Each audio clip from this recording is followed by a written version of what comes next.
moko. Donc il m'a méritant pas le gars qui entre Yé moko ne moto. Aluki comme un bon. Je me suis dit oui, maman a corrigé ma casse. Politique à Kala. Ya, au lobby m'a bébé babomio.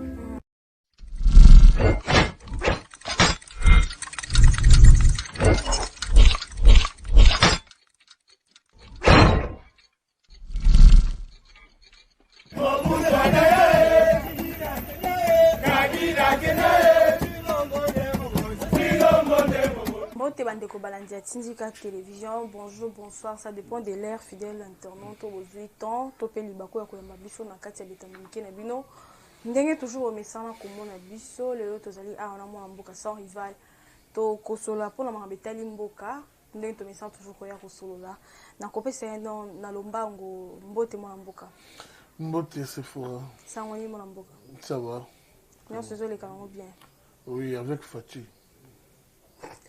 Bah remerciement tout pour m'emboter gens toujours na bakosa na kombe ya papier qui na refin qui sombe na bosanité mauvais Charles Mbongo contre Mbongo bien gens s'assure na kati ya Londres yende makamo mama jenda ya Kaembe futur député na 2023 ba mbote si que zoamio bande ko balandi to ko sola sur makambo etali politique o to misa toujours kolobila mwana mboka lelo to sili komona arrestation ya moko azaki na kati ya UDPS na kombo ya Jean-Marc Kabundo to moni basili kokanga ye ezeloko bande komsu bande ko s'attendre na ngote est-ce que to bezali na meno amo ezali na sima wana to ezoluka salir chef de l'état ou bien comment impression non les années par rapport à nyonso esili koleka Jean-Marc Kabundo veut se faire un nom. Jean-Marc Kabundo lui-même a voulu qu'on l'arrête. Jean-Marc Kaboun est content d'engue bakangiye. Tolali tolamuki Jean-Marc Kaboun a qui tobola bapine à bateau. Tolali tolamuki Jean-Marc Kaboun a qui menacé JR. Tina kobo tous les armes. Tolali tolamuki Jean-Marc a tweeté a démissionné na l'assemblée. Jean-Marc Kaboun a auteur il y a malheur au Izoko Melaye. Je ne sais pas ce qui est commis souka et spiritualité. Moi, spiritualité, c'est comme une souka. C'est là bas retour à Bongo. J'aurais appris que le général Maïl Azaki Moutaki, c'est ça, je ne sais pas. Mandou qui m'a assassiné au côté, il était dans d'autres côtés. À tout métier, m'a assassiné dans d'autres côtés. Bah, ça l'impact dans Maréchal Mobutu. Que ce qui a trahi Maréchal Mobutu, Manoné Zaliwa. Général Maïl à la longue a trahi Maréchal Mobutu. Tala suko isika spiritualité me maquille. Ba pekisi ko kene na kanté ton ezamabe. Ton ezamabe ko kene na kanté ba robo mayo, c'est pas bon. Mais aki na nko, c'est ba bêtise massasi. C'est le cas de Jean-Marc Kaboun. Spiritualité, elle qui est trop makasi. Yango ne te kumbi na berere. Jean-Marc Kaboun est allé des erreurs en erreur.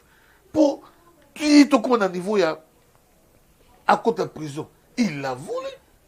Il a voulu. Baké Kobound n'a même pas Mosso. Mosso qui n'est pas dans il Jean-Marc Kaboun.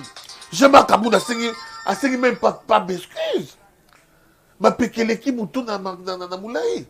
Et vous défiez qui? le chef de l'État. Atayo moko. Bakosa yote na mboka likolo nzambe na mabele mokonzi ya mboka.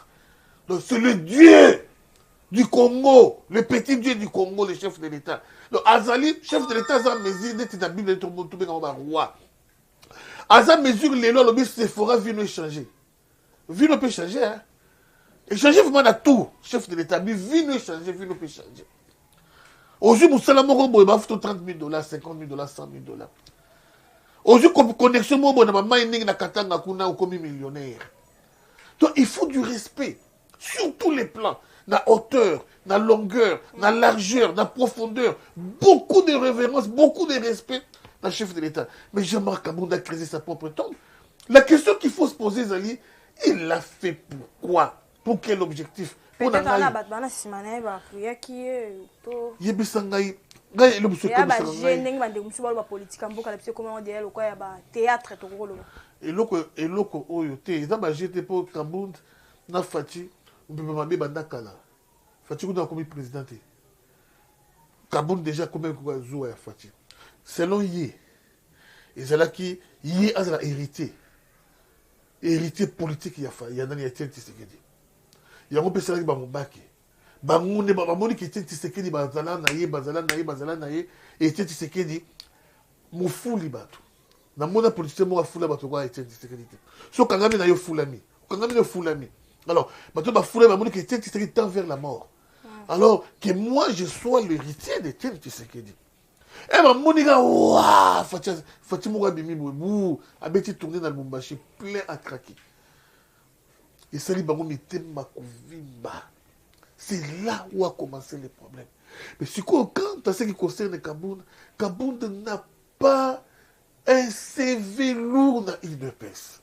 Il n'a pas un CV lourd dans l'île de Pes. Oui, Babiso Oyo. On a fait des années dans l'IDPS. Baxio Minine et l'IDPS tout ça là. Kabou n'a eu tout le monde, bon, peut-être âge, donc on a zali, moi, en 81. IDPS, c'est pas maintenant en 81. Mon âge, moi, en IDPS. Alors, c'est pourquoi il n'a pas un CV lourd. Mais tout ce qui arrive dans Kabound, il est mon co.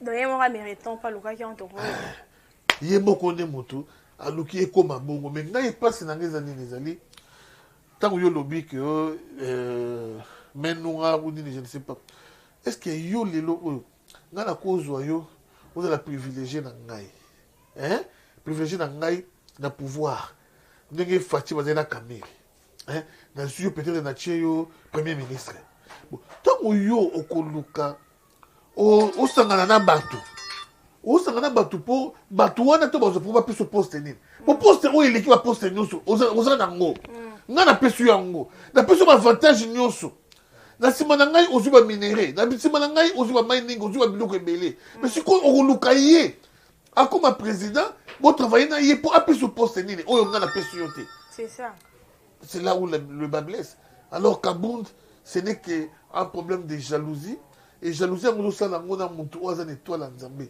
yango étoile à Nzambe confondre et spiritualité na et kumbeka na bébé mais moi en boka to ça qu'une émission moi oloba ki ba ki pe Kabound et fait occuper te okansisa ko pesa ba gaz mais par rapport à acte to moni ici ko sala ma arrestation na monter le roi ko fula bon Kabound lui au moins na basi mususu et ba mibali mususu ko ba biso ba sans rival na yebite ba betanga moi cité na yebine ba betanga moi cité okoki banda na boton tina koli moi si moka abimi akio agaya sa giflanga azana été na yebine ba betanga moi cité mais il y a na basi mususu olinga te obeta ye olinga te obeta ye ya mesani ningwana abandi ko solution na chambre obi na sala na ndio na salon même na miso ba paya yo lelo komona tia kanyo na chemise tu comprends il y a des femmes comme ça donc ti akopusuka obeta ye mais oui je vous dis azumi la mbana yo ya bien wana pour abando pasola bien abando tchango moto donc et pousser yo kaka obeta ye donc c'est ça donc Jean-Marc Kabound a voulu se faire arrêter yé moko alingaki bakanga ye yé moko alingi pour amata mais bako sa minoté prison et tomolaka je ne refuse pas mais tomolaka bato pe bana charisme ya kotombama fak du raconter prison tombama fak du raconter prison tombama te basé belé bakoto ba prison ba tombama te Diomi Ndonga la côté prison tombama akobi nani ala Diomi Ndonga ndenga zana et belé bakoto ba prison ba tombama te bazana ne bazawana il faut avoir l'étoile pourquoi pour faire tout le monde il veut fallu la soutenir Jean-Marc Kabound to éviter to pe bande comme sous opposant tout le monde bana simana bazo condamner vraiment arrestation na non bakomi na bango de basali wenza bampuku nya oyo longa ndenge nini basali wenza banya bampuku longa ndenge nini c'est normal bakenga mo opposition mais salinga ne mabe Kabound vraiment bande kunanga ibabwa ki c'est modèle babwa ki c'est pas ya FCC amona Kabila babwa ki c'est modèle babwa ki c'est pas François Beya c'est la honte Kabound kolo orgueil Kabound kolo mapekatane bakomi bwa ki sai mbisiti asaki fier ne bali ayebete ke jour batekeli kayabo mais Martin Fayulu peut tout monde finga loba mais si si kono bakanga était pourquoi kaka ça la page Jean-Marc Kabound au moni Martin Fayulu na Jean-Marc Kabound bazana elobeli mokote Martin Fayulu, d'abord Martin Fayulu n'est pas éloquent. Martin Fayulu ne sait pas parler. Il n'y a pas Martin Fayulu en Afrique du Sud. Dans une temps sur le dans une élément nature. Qui n'a pas insulté Martin Fayulu? J'ai dit à Martin Fayulu, élection est allée avec machine à voter. Bon, Kendeto, bon, Kendeto. Toko Kendete, une élection avec machine à voter. Bon, Toko Kendete, une élection machine à voter. Toko Kendete, une élection. Toko. Bah, tu comprends le langage n'a été. Donc, c'est quelqu'un qui, au moins, Babylone, Moueba, Moundele, ce qui a préparé poste. Il y a communicateur, conseiller en communication. Ils n'ont pas maté. Il y a les cambouis étoiles. Puis les cambouis à côté de la classe. Kolobao, c'est pas donné à tout le monde. Na kotang la yo 3 4 5 personnes politiciens bayebana o bayebo lobate ba sortie médiatique na bango ezaka zéro ici maraté mutu lokola Moïse Katumbi ayebo lobate sortie médiatique ne ka moko o meke ko simba po bato ngaka kabila te tant le comme ba penalty wana de meke ko simba mais il n'a jamais effectué une sortie médiatique oyo et paté bato rien mutu bi balé Olive Lembe ayebo lobate. Ceux qui ont sorti médiatique, le monde a tinati. Mais il y a des gens qui savent parler. Au cas où sortie médiatique, en tout cas, il faut qu'il quand même ait un monde. C'est un peu ça. Il y a des gens qui ont Fayulu. Fayulu, ce cas qui a charisme. Fayulu, ce cas qui a Koloba. Les lots Fayulu, oh, elle a remplacé Tenti Sekedi. Pour le niveau, bah, tombola ka Fayulu. Ah, mais non! Mais tu as dit Fayulu à Sili. Fayulu à Sili, à Sili, à Sili, à Maman Marie. Moi mboka biso tozali komona ndenge marme ezali kotambola na kati ya mboka na biso mais tozali komona pe moi ba trouble ezali kosalama na éviter par rapport à nini bandi comme ça lobby peut-être par rapport à l'élection ndenge ezali kopusana par rapport ya ba politiciens to ba acte musu tokomi komona aya ba arrestation donc politique ya mboka na biso ndenge ezali kokende komona ndenge politique ya mboka na éviter mais moi je crois que ça a toujours été comme ça. Politique, ils ont mais ça n'a aucun. Et surtout, avec le se vent de la démocratie au Fatia Mimi et permettre à Moutou de passer main à Zobra. C'est là où le bas blesse. Dès ce cas où vraiment Fati faut la bien. On donne à quelqu'un la main, il prend le bras. Donc, démocratie dans la limite. Démocratie veut dire, démocratie est 5 minutes auto-critiquer. Non, ça la bien été, n'a pas 30 minutes, ça 20 minutes. Ah, ça la bien été, Moussa la rango, à l'obarana bien été, dans les kokuma. Ah, ça la bien été, c'est normal, critique. Mais insulte, c'est différent. Alors, démocratie, pour d'abord, c'est égal à finga na yo, bakangoti. Mais tu me dis, bah, le connaître. Bien sûr, le régime a fatigué tout le monde, bah, conseiller, tout le ministre, bah, quand ça va te belé, bah, parlementaire, tout bah, pandissa ou belé. Mais bah, quand ça faut pas éduquer, bango. Parce que vous comprenez la démocratie. Nous avons par exemple le cas dans Facebook. Dans Facebook, publication non social et voilà au sala. Moutou au lieu à critiquer, il faut finir. Bah là on va finir ce sont mes vrais amis d'hier. Ou tous qui ensemble dans combat. Mais le coup là on a la option dans ngai, il y a Fatih Béton et combat qui est ennemi. Donc si la publication bon il faut pas finir. Publication bon il faut pas finir. Eh boy, tala kuna boy, akufinga yo, akufinga biloko ni nzoto, tala libre monene, tala kuna boy. Est-ce que ça vraiment démocratie mangwana? C'est ça le problème. Il y a un mingi, comment ça les publications na souka na komi, soko ofingi na bloqué. C'est comme ça. Dans les Congolais, ba yebi démocratie té, bango démocratie pour na bango, ils a kofinga. C'est tout. Mais moi on peut que tout le monde a qui arrestation ya maman Marie tout le monde a na ba réseau na ba vidéo et belé le bela président assemblée ko benga ta on so papa mboso et tout le monde qui arrestation na mais juste après arrestation na arrestation il a qui dit par rapport à makambo à Sele Koloba et contre chef de l'état et puis na mo ba ici toi ça là qui est pas ya maman Denise mais tout le monde peut enfin ba sili ko yamba mais après va ko yamba tout le monde a quel sous ko ça là ce point de presse c'est pas na SID. Bon, moi personnellement, je n'ai pas salué acte oyoyo et salami pour la caille maman Marie. Pour la première fois, moi j'ai toujours soutenu maman Denise à 100%. C'est une grande dame. Oyo, à Kesseni Maka, c'est ma première dame nous sur Baleka. Une tête bien faite. Maman Denise, vraiment, Zamuto a apporté en plus dans ma maman. Et puis ceux qui même, de l'eau, qui même émancipation de la femme, même à ta égalité, il y a pouvoir, ceux qui, quota, il y a 2%, ils m'attaquent quand même. C'est grâce à maman Denise. Donc, vraiment beaucoup de respect. Et dans mon maman Denise a Yambi, je me suis dit, maman Denise a continué à gérer, il y a président Fati. A continué à gérer président Fati. Dans le Lengenini, président Fati, Air Moko, qui m'ont zambé les cacaïs trop. Qui m'ont zambé les cacaïs trop. Air Moko, sommes d'Atalia Mono d'église, on est pasteur. Ah, motema monene, motema mawa, motema bolingo, motema kolimbisa. Oh, politique et sengi bongote. Politique et sengi bongote. Politique et sengi. Donc, quand il faut frapper, il faut frapper. Excusez-moi les termes, mais quand il faut bomba, il faut bomba. Excusez-moi vraiment les termes. C'est ça la politique. Politique, c'est la réalité belée. Et belée. Alors, suite à ça, tant d'amour yami maman, je me suis dit oui, maman a corrigé ma casse. Politique à Kala. Il y a au lobby ma bébé babomio, ba levé yo, ba melio, boye au viol, au nini tout ça. C'est bien, c'est très bien. Mais d'une autre part, laissons nini. Oyo et copé ça ma maman misu batikali. Et au comme en là, n'a besoin de maman Denise pour na mona il faut la finga enan. Hein? Il faut la finga enan. Après na moni qui to côté. Maman oyo ya oyo mutune sala ka bien te oyo. Mona ngoy cassage. A finga maman Denise. Et elle n'a pas été inquiétée. Et puis ça biso bakanda hein.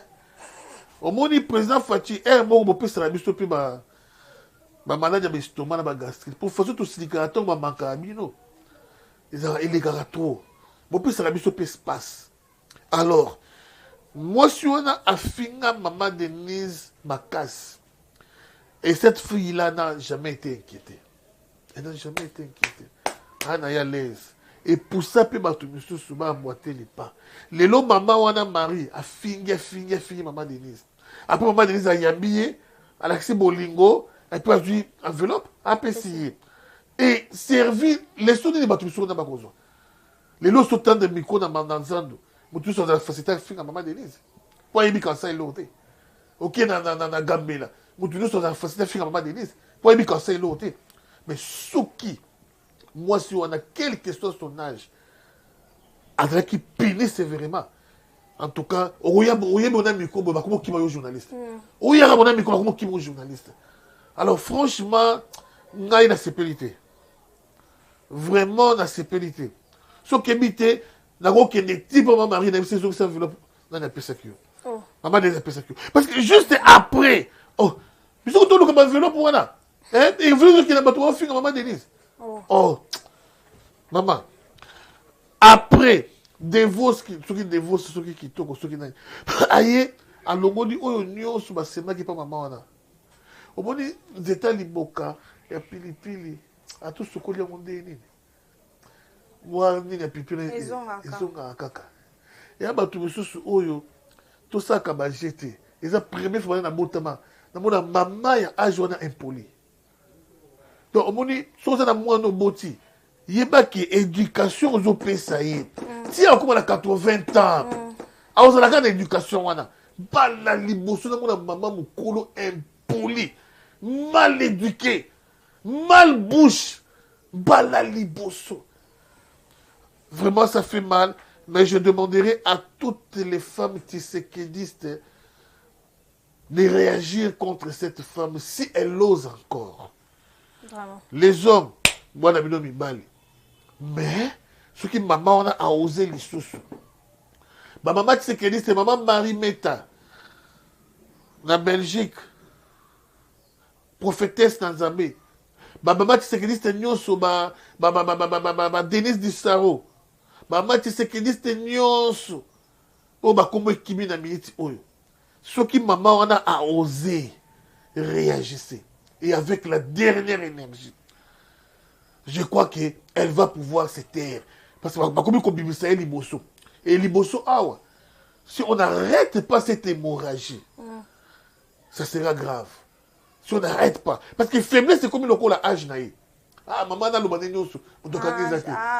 âge n'est comme le visa, le passeport. Ah, maman, 69 ans. Maman, on a craqué alors que décraqué, alors que le maman va solo. Or, Azaliko induit en erreur. C'est pas bien. Ça peut point de presse, c'est pas failli. Vous voyez un peu ça. Donc, comment faire taire cette dame?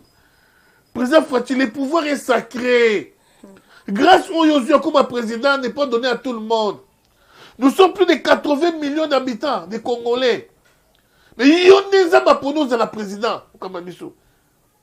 Et nous autres, les restes des 80 millions. Qui génération est comme ma présidente? La génération M. Koyan, tout le monde regarde pour la présidence. Pour 3 personnes, maman, ma présidence. Il faut chérir les pouvoirs. Il faut aimer les pouvoirs. Il faut sauvegarder les pouvoirs. Il faut garder les pouvoirs le plus longtemps possible selon la Constitution, 2 mandats. En tout cas, le président Fati ne permet pas de fourmi nyonso aya amana kolia baoba. On va minimiser fourmi. Oui, mais ba fourmi ba kwesaka baoba bali na ba racine bali racine nyonso eliami. Mu pepeka ya mukie so yé kwesi baoba parce que ba racine nyonso c'est liami. Vraiment, je regrette. Et encore une fois, ma maman Tshisekedi, c'est Bola Monka, réagissez contre cette maman Marie si elle ose encore emboîter les pas. Merci vraiment, fidèle internaute à Tindika Télévision. Tous allez avancer. Malem, mais pendant qu'on a sous émission. Mon amboka, tokoli cause au moins intervention pour l'envoyer Basango Italie, Est, Topé Italie, État des positions dans le monde des amis na secret d'État. Et secrétaire d'État américain de Silicolica, point de vue pour que tout cabane. Moi, je crois que les un geste positif pour le régime ou pour le gouvernement. Il y a d'abord secrétaire d'État. Et puis, ma solo n'a pas eu positif. Secrétaire d'État a condamné ce que les Rwandais sont en train de faire. Aujourd'hui, il a dit à Rwanda, pas qu'il y ait Rwanda. Alors, Ngaï, Moutou Oyo, en fait, diplomatie. En tout cas, l'Afrique, il a mélangé l'autre. Même à John Biden, à Yemokwaye, à lobby au Faloba, à soutenir Congo, il a mélangé l'autre. Roi belge, Ayaki Awa, à soutenir Congo par rapport à l'agression au Rwandais. Si Manaye, Bazubunaganda. Oh, tel boy, ma belge m'a servi. Prenons-nous en charge. A dit papa Tshisekedi. Tout le monde oh, Fatima, Yamaki pas boy, oh, Russe malobi boy, oh, Français malobi boy. C'est de la distraction. Nous ne sommes pas dans la distraction. Il y a le coup là, tant que mon là, mon thème, na mon pépé à groupe de prières et yaka, maman sous kébité, tu regardes tout ça ma classe. C'est vrai, on a habité sur ce mot tamaka. Tant que pépé vous, il y a un groupe de prières et réveillez. Au côté de la classe, au tel où c'est qu'il y a sur le lobby. On va mettre comme dimanche, il y a sur le yard. Au moins, on a un même qu'on l'a bien, bongo. C'est un peu ça. Bongo d'épée, la politique, sans croire trop dans Mindeli. On va y ébouiller, on croit trop dans Mindeli, on couffe, il faut tous se prendre en charge. Dans ces pays-là qui ne marchent, on va bouronder contre le Rwanda. J'ai aimé. Là-bas, tout plein de balabala. Nami Konzi contre les Rwandais. Et qu'est-ce que nous on attend pour tout ça les locaux? Vraiment. Vraiment. Tout ça Koulouba. Mais pour ça n'a rien. Le peuple le plus naïf du monde, c'est les Congolais. La tabou plus de pays en Afrique. La tabou de pays mais on a dit que le peuple le plus naïf, ils allaient comme des Congo. Congo Congo Brazzaville. Donc bango vraiment vrai naïf dans mission de vrai naïf. Kuna sou. À cause ça à 100 ans. Si mon angoisse a tchemona naïf. Après moi naïf pas tchemona naïf. Donc Brazzavillois, moi j'ai toujours dit la vérité hein. J'appelle A ce qui est A. Merci maman. Merci fidèle entendant vraiment to komi na suka. Merci à kolanda pena ba sango na biso bambote na vie nanga Luka Lucas te Jésus na kati ya Londres na boso nte ser nanga babingu die mwasa mundele na kati ya France. Bande ko balandi to ko vraiment na suka moi mboka sans rival to ko zo numéro na yo pour que to kabona. Je crois qu'il y a un point que je dois parler dans l'émission Oyo. Je m'adresse maintenant à nos frères qui entourent le président Fathi. Président Fathi, ceux qui azuyo acheyo conseiller na ye, azuyo comme on a bien maintenu comme ministre na ye. Bref, comme collaborateur na ye. C'est-à-dire, il a confiance en toi et il t'aime. Mais en retour, et belé va servir Fatité. Ba chef coutumier à Tanganyika, ba Sangani, plus de 20, pour baya kokuta na Fati. Ba bakami satu yo sola na Fati. Il y a les bosso. Pour nga na kutana na bawo. Na yebisa ki ngai. Il n'a pas sapé ma démarche tendenge na esimbité. Il y a les bosso. Batali saye. Ma richesse aux na Tanganyika au mokile yebi na noté mokile ne découvrir moté il y a mis balé ba apporter soutien na bango pas Fathi en 2023 pour Fathi aleka président il y a mis ça tout batali sa Fathi complot au ezali ko salema au jour les jours na ngambu na bango kuna contre Fathi 3 points. Il est là, il y a une audience officiellement accusé de réception Ezali. Mais pourquoi vous les empêchez d'avoir Fathi? Mais par contre, au Rwanda, le amour qui est Fathi na bana wingi. Photo. Fathi na inos B. Photo. Fathi na. Donc, je ne sais pas. Les gens ont bêta pas ta balle na sima. Ah ouais, bah, peut-être trophée. L'objet au Fathi. Lobby a yo na Fathi. Attends yo moko.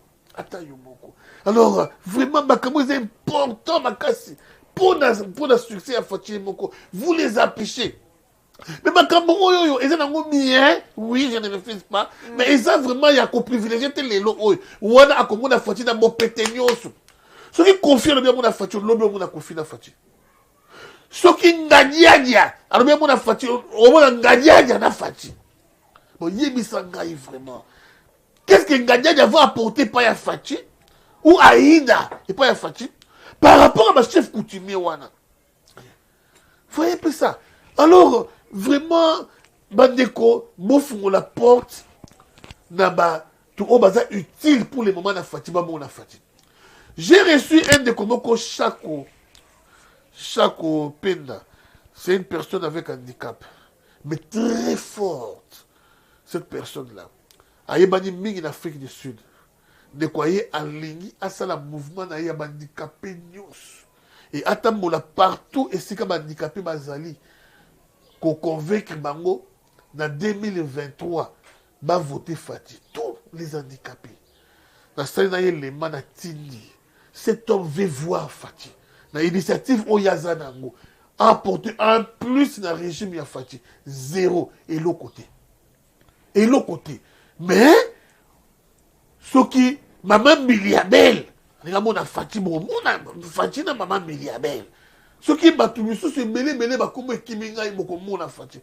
Même les lots épingés, ou à finir Fathi na la mouka.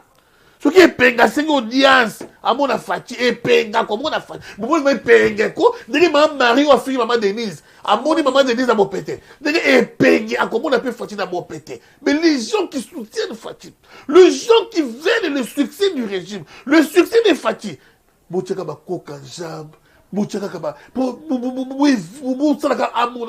vous aimez le chef ou vous n'aimez pas le chef? La question à vous. Deuxième point. Ezali, au moni, n'a vu les leçons dans la vie. Je m'adresse aux tisséquédistes.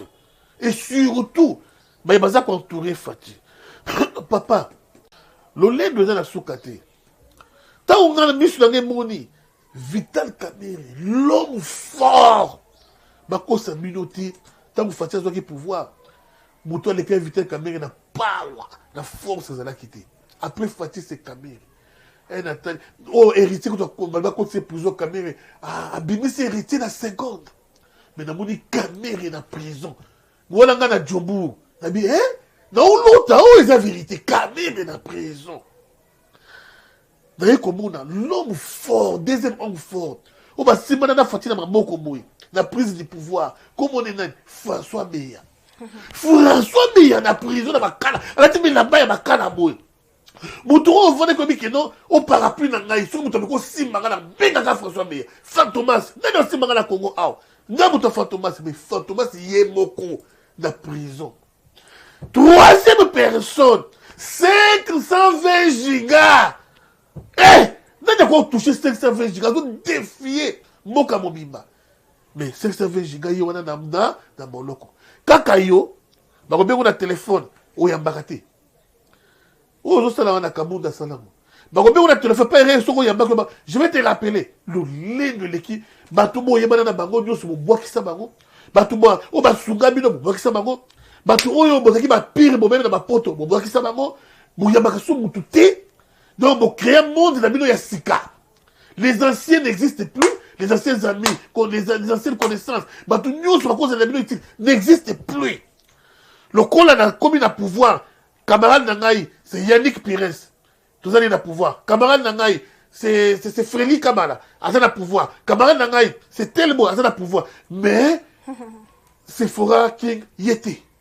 Mike Luzonano, Yete. Telmo Yete. Ata Liesa Kayo. Ata Mokola Kayo, Yete. Lolendo. Totika Lolendo. Soka Monika numéro na ye. Oyambate. Totika Lolendo. Kamerhe. François Beya. Oh, Moussounani, 520 gigas dans la prison. Mais Bango nous sommes dans intervention. Hein. François Beya, comme il intervention, il y a un Kananga, un chef coutumier, les noms sont utiles. Kamerhe, il y a une intervention, il y a belé. Oh, le pays a négligé. C'est là ma prière rebellée. Vous savez, ma prière rebellée, il y a INC. Tout ça qu'on néglige. Oh, Moussounani, 520 gigas. Il y a un qui va accompagner dans la prison. Alors qui va toi, il va accompagner dans la prison, ça va killer. Vous comprenez, les gens sont toujours utiles. Il faut pas négliger, il ne faut pas négliger les gens. Merci, la média, Medina, merci. Et surtout, ma presse, il y a YouTube. Derrière, comment vous sabotez, ma cause. Oh, YouTube, on aime tout aider le régime à casser. Il y a tout un affachi, tout un IDPS. Mais les lots, il y a un sous soutien. Oh, presse, YouTube. Vous comprenez. Alors, vraiment, pouvoir passer là. La série n'a pas tenu surtout dans la mission sur Fati. Fati a fait beaucoup de réalisations quand la table est oué. Sur la bandango, si l'objet est si la té. Numéro n'a moi en Plus 243 85 5 771 771. Plus 243 85 5 771 771. Merci pour moi fidèle internaute comme il sous caméra, les acquis sur ma caméra et puis la réalisation que j'ai toujours naïe. Quant à moi, vraiment tout le monde a mis les aïe. Merci.